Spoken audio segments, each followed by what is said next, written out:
So hello friends, welcome to channel. आपण आता Karnataka border मध्ये एंटर केलेलं आहे. कर्नाटक मध्ये आलेलो आहोत आपण आणि आपण आता चाललो आहोत बदामीला. बदामी नंतर आपण हम्पीला जाणार आहोत आणि हम्पीवरनं मुर्डेश्वर. सो हा प्रवास आपला कसा असणार आहे ते पाहत राहा आपल्या चॅनलवरती NRA3 फॅमिली. आणि आपल्या चॅनलला सबस्क्राईब करायला विसरू नका. पुढचे व्हिडिओज खूपच इंटरेस्टिंग येणार आहेत आणि ह्या व्हिडिओमध्ये पण आपण बदामीची सफर करणार आहोत.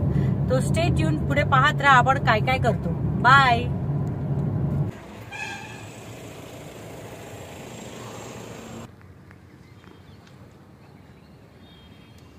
सो आपण इथे जेवायला आलो होतो. जरा पुढे म्हणजे आवाज येईल. आपण इथे जेवायला आलो होतो आणि इथलं जेवण खूप सुंदर होतं. असं वाटलं नॉर्थ इंडियन आहे, काय वेगळी टेस्ट मिळेल, पण टेस्ट खरंच खूप छान होती. वॉशरूम्स पण खूप क्लीन होते. तर तुम्ही कधीही हम्पीला येत असाल या साईडला पुण्याहून, तर तुम्हाला इथे मध्ये या रूटला बदामीला जाताना लेफ्ट हँड साईडला हे पवन रेस्टॉरंट लागेल. प्युअर व्हेज आहे आणि खूप सुंदर सेवा आणि हायजिनिक आहे. तर नक्की येऊन ट्राय करा. चलो पुढे जाऊया. आता आपण आलो आहोत आता पुरातन वस्तू संग्रहालय पाहायला, म्युझियम आणि फोर्ट. सो ह्याची दोन्हीची तिकीट 5 रुपीज आहेत, 5 रुपये. आणि ह्याची वेळ आहे सकाळी 10 ते संध्याकाळी 5 वाजेपर्यंत. आणि शुक्रवारचं हे म्युझियम बंद असतं. सो इथे खूप सुंदर असे स्कल्पचर्स ठेवलेले आहेत. चला पाहूया. सॉरी, पण इथे आतमध्ये व्हिडिओग्राफी आणि फोटोग्राफी अलाउड नाही आहे, त्यामुळे आम्ही आतलं काही मी शूट करू शकलेली नाही. तर ह्यानंतर आपण फोर्ट पाहणार आहोत.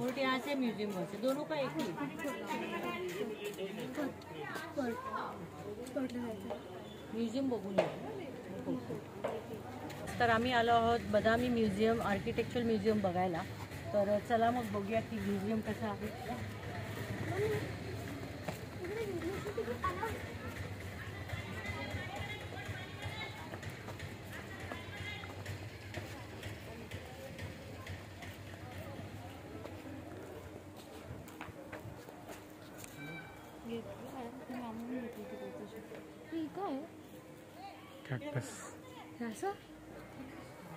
सो हे इकडे या साईडला म्युझियम आहे आणि तिथे एक सुंदर असं लेक आहे, तुम्ही पाहू शकता. तिकडे करा कॅमेरा. सो हे मस्त माउंटेन व्ह्यू आहे आणि सुंदर लेक आहे. आणि पलीकडच्या साईडला फोर्ट सुद्धा आहे. सो आहे यांचा फोर्ट. आपण इथे नंतर जाऊया. आता आपण पहिले म्युझियम मध्ये जाऊया.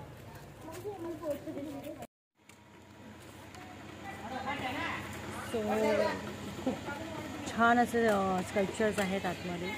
88, 9th आणि 6th, 7th सेंचुरीजमधले आहेत. तुम्ही नक्की या आणि इथे व्हिजिट करा. तिकीट फार कमी आहे, 5 रुपयाची तिकीट आहे, जी इथल्या मेंटेनन्ससाठी यूज होते. आणि वेळी म्हणजे आपली भारतातली संस्कृती आपण बघायला इथे यायलाच पाहिजे. सो खूप छान आहे, नक्की भेटायला इथे व्हिजिट करा. आता आपण जाऊया फोर्ट बघायला. चलो क्रॉस करू त्यांच्यासाठी. सर्व प्रवास आपले फक्त फिरण्यासाठी नसतात, तर काही आणि फक्त मौजमजेसाठी नसतात. तर काही प्रवास आपले नेमून मुलांना काहीतरी ऐतिहासिक गोष्टी दाखवण्यासाठी असतात. आम्ही दौरा ठरवला होता हम्पीचा, पण बदामी ह्या शहराबद्दल आम्हाला माहिती नव्हती. येता येता आम्ही रस्त्यात पाहिलं बदामी शहर आणि इथे बघण्यासारखं बरंच काही आहे, म्हणून आम्ही ह्या दिशेला वळलो. तर बदामीमध्ये आल्यानंतर कुतूहलता बरीच होती. इतके मोठे स्कल्पचर, म्हणजे इतकी डोंगर, दगडांवर दगड बघून आम्हाला फार आश्चर्यच वाटलं. त्यात मुलांनाही फार अचंब वाटला. बऱ्याचदा आपण बऱ्याच ठिकाणी जात नाही म्हणून त्यांची माहिती नसते, पण असे काही शहर असतात जे आपल्याला पाहण्यासारखे असतात आणि तिथे खूप माहिती असते, जे आपल्याला कधी आपण विचारही केलेला नसतो. खूप सुंदर असे हे डोंगर, त्याच्यामध्ये इतकी सुंदर अशी कोरीव काम करून तिथे आपले पूर्ण इतिहास दाखवला गेला आहे. जो शिवकालीन मंदिर, सांस्कृतिक गोष्टी आहेत आपल्या. कर्नाटकातील ह्या छोट्याशा गावात तुम्हाला चालुक्य, पालव आणि राष्ट्रकूट राजवाटीच्या इतिहासांच्या खुणा सापडतील. गुंफा, मंदिरं, किल्ले, पाण्याची टांक असं बरंच काही इथे पाहायला मिळेल. ह्या सर्व गोष्टी इथल्या समृद्ध इतिहास समजून घ्यायला मदत करतात. म्हणूनच आम्ही ठरवलं की हम्पीची एक छोटीशी सफर होऊनच जाऊ द्या. थोडासा वेळ जाईल, थोडंसं गणित चुकेल, पण ठीक आहे, कुठं काय मोठं करायचं. नेक्स्ट सफर आमची हम्पीची होती, जे आमचं मेन अट्रॅक्शन होतं. पण त्यात आम्ही तिथे जाण्या अगोदर आम्ही हॉल्ट घेतला हम्पीमध्ये काही तासांचा आणि आम्ही इथे आलो. ह्या फोर्टला व्हिजिट करताना इतकं सुंदर वाटलं की इच्छा टेकडावर उभं राहून इतकं सुंदर दृश्य आम्हाला बघायला मिळेल असं वाटलंच नव्हतं. म्हणजे संपूर्ण बदामी शहर आम्ही ह्याच्या टेकड्यावरनं पाहिला. इथून जाताना या दगडांमधला जो गारवा होता तो आम्हाला जाणवत होता. हिवाळा असल्यामुळे खूप ऊन होतं, तरी देखील थंडावा होता इथे. हेच योग्य वेळ आहे इथे जाण्याची. डिसेंबर महिना, नोव्हेंबर डिसेंबर ते फेब्रुवारीपर्यंत तुम्ही इथे कधीही जाऊ शकता. डिसेंबरमध्ये खूप प्रमाणात गर्दी असते. शाळेच्या ट्रिप्स वगैरे पण निघालेल्या होत्या, त्यामुळे बऱ्याच परिस्थितीत गर्दी होती तिथे. पण ह्या फोर्टमध्ये तेवढी गर्दी नव्हती. आम्हाला मुलांना दाखवताना खूपच मजा वाटली. म्हणजे मुलांनाही तिथे खूप मजा आली. मुलं तर इथून निघायलाच तयार नव्हती. सुंदर असं हे परिसर. बदामीमध्ये बघण्यासारखं बरंच काही. पुराणानुसार बदामीचं नाव वातपी होतं. पुढच्या काळात कदाचित त्याचं अपभ्रंश होऊन त्याचं नाव बदामी पडलं असावं. बदामीमध्ये चालुक्यांनी म्हणजेच इसवी सन पूर्व 6व्या ते 12व्या शतकातील 1-2 नाही तर 100 आसपास मंदिरं आहेत. ह्यातील काही मंदिरं ही पुराणस्वस्त आहेत. नैसर्गिक आपत्ती किंवा आक्रमकमुळे कदाचित ह्या मंदिरांचं काम पूर्ण झालं नसावं. या मंदिरांची स्थापनाशैली वैशिष्ट्यपूर्ण आहेत. भारतीय पुरातत्व विभागानं इथं हाती घेतलेल्या कामांमुळे इथल्या बऱ्याच वास्तू अत्यंत नीट आहेत. बदामीमध्ये शैव, वैष्णव आणि बौद्ध धर्मांच्या परंपरांचं दर्शन घडवणाऱ्या गुंफा आहेत.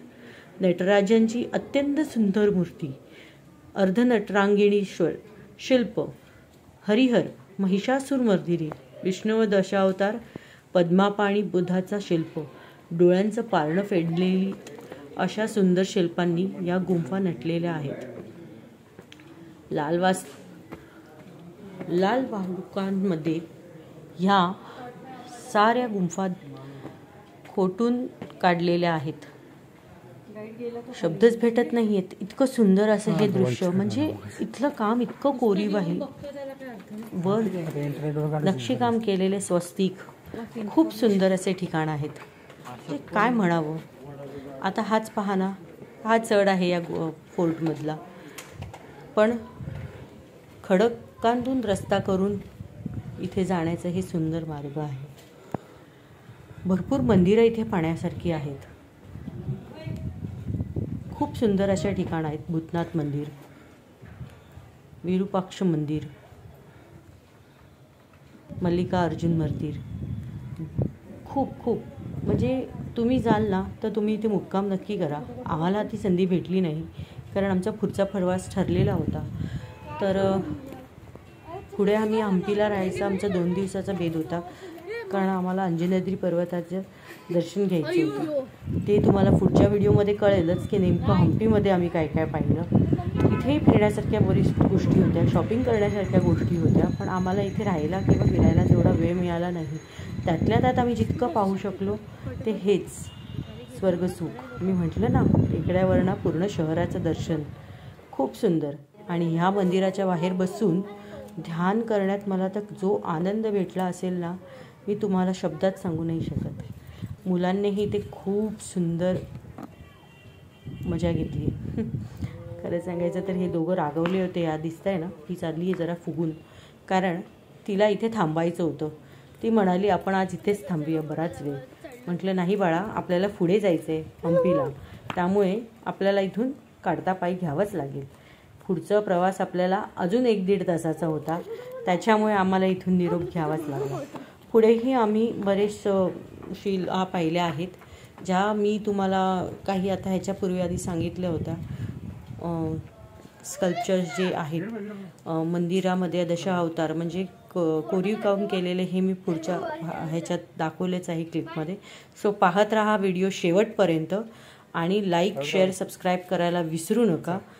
कमेंटमध्ये नक्की सांगा हा व्हिडिओ तुम्हाला कसा आवडला. थोड्या बहुत चुका झाल्या असतील तर क्षमा करा. नवीन नवीन व्हिडिओ करते आहे तर थोड्या चुका होतीलच. See you then in next video. So please do like share subscribe.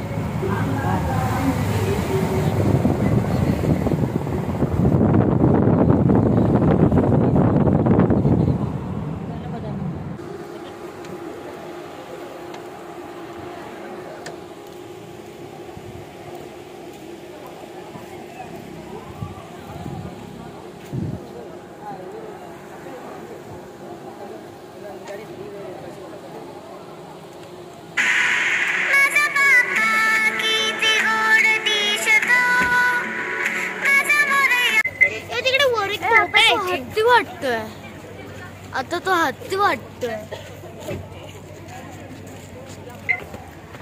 So इथे आपल्याला 25 रुपीज पर पर्सन तिकीट आहे. किड्स फ्री आहेत and you can buy guide also here.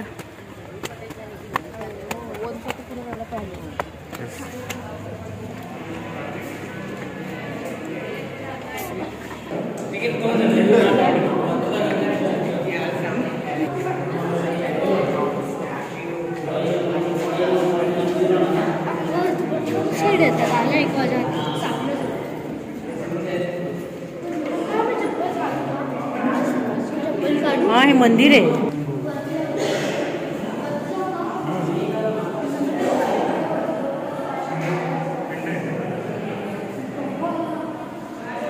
ही शंकराची पिंड आहे आणि इतक्या कोरीव दगडामध्ये कोरीव काम केलेलं आहे. किती सुंदर असं हे काम आहे. प्रत्येक पिलरवर किती सुंदर नक्षीकाम केलेलं आहे हे.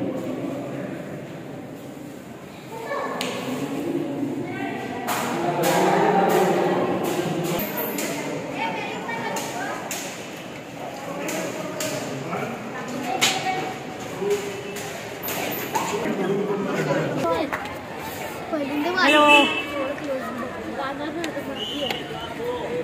हा हे नाही मंकी. मी तिकडे जास्त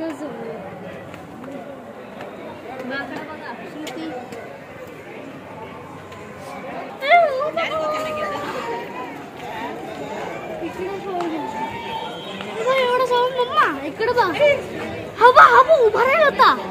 दोन पायावरती उभा राहिला होता. हा माकड जसं की तू राहतो.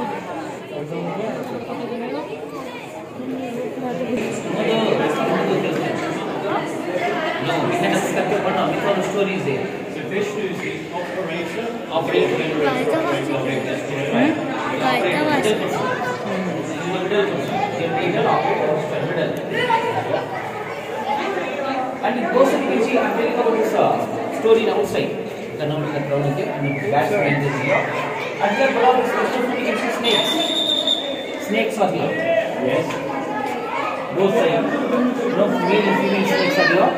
And this is lady, he's lifting one lady here. She is the mother of yeah. And then you can see this is the erotic again. Yeah. And this is swastika. But swastika is a good luck symbol in Hinduism.